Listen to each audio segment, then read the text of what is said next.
అక్క ఆ? ఆ పాట విన్నావా? అవునరా, ఎవరా పాట పాడుతుంది? రా చూద్దాం. చూరే చరణ్.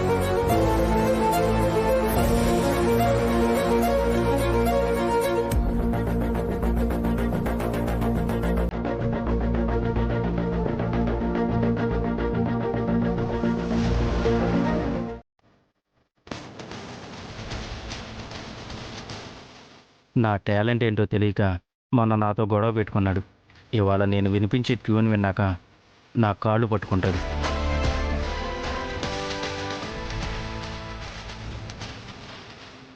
Good morning sir. కూర్చోండి కూర్చోండి. ట్యూన్స్ అని రెడీ చేసుకున్నారు కదా? చేశాం సార్. చేసుకున్నాం సార్. విక్రమ్, ముందు నువ్వు వినిపించు. Okay sir.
సూపర్ విక్రమ్, నీ మీద నాకున్న హోప్ని నిలబెట్టావు.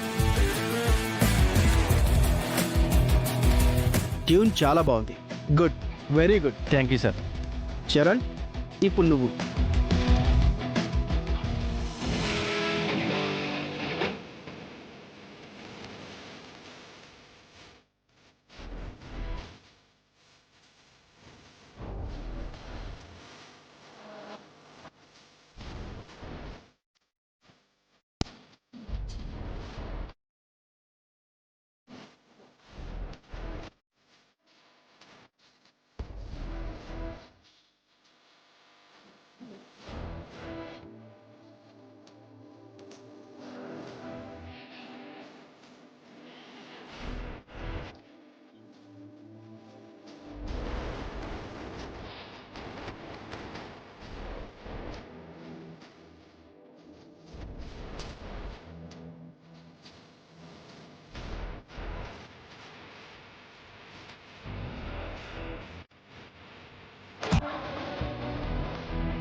ఫ్యాంటాస్టిక్ యార్.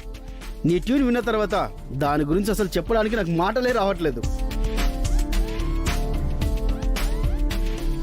Perfect composition. Thank you sir. Vikram, నేను చెప్తుంది నిజమే కదా? ఒక కంపోజర్గా నీకు కూడా అర్థమై ఉంటుంది కదా? అసలు ఎలా చరణ్? ఈ క్రెడిట్ మొత్తం నాది కాదండి. నేను ఈ సాంగ్ ఇంత పర్ఫెక్ట్గా కంపోజ్ చేయడానికి గల కారణం మ్యూజిక్ డైరెక్టర్ సత్తి గారు. సత్తి గారా? ఆయన నాకు బాగా తెలుసు. మంచి టాలెంటెడ్ పర్సన్. కాకపోతే ఫీల్డ్లో రాజకీయాలు తెలియక ఆన్లైన్లో రాలేకపోయారు. ఎనీహో, సాంగ్ అయితే నన్ను చాలా ఇంప్రెస్ చేసింది చరణ్. నువ్వు ఇలాగే కష్టపడి ఇలాంటివి చేసి ముందుకు వెళ్తే కనుక ఖచ్చితంగా ఆల్బమ్ నువ్వే చేస్తావు. విక్రమ్, నీ సాంగ్ బాగోలేదని నేను చెప్పట్లేదు, బట్ ఎందుకో ఇక్కడో ఎఫర్ట్ తగ్గింది. హే బుద్ధిలేదా మీకు? అలా తోసేస్తున్నారండి మనిషిని. లేకపోతే ఏంటి సార్, తెల్లారిందో లేదో చిప్ప పట్టుకొని వచ్చేసాడు. బిర్యానీ కావాలంట బిర్యానీ, లేకపోతే మిల్లెట్స్ అంట. రైస్ తిననే తినడంట. అలా అని ఇలా గెంటేస్తారా? పాపం అతనికి లేకే కదా వచ్చింది. ఇప్పుడు అన్నం ఉంటే పెట్టాలి, లేకపోతే లేదు బాబు అని చెప్పి పంపించేయాలి. మీరు చేసిన ఈ పని మ్యూజిక్ డైరెక్టర్ గారికి తెలిస్తే ఏం చేస్తారో తెలుసా? ఏం చేస్తారండి, ఆయనేగా గెంటమని చెప్పింది. అవును, నేనే గెంటేయమని చెప్పాను.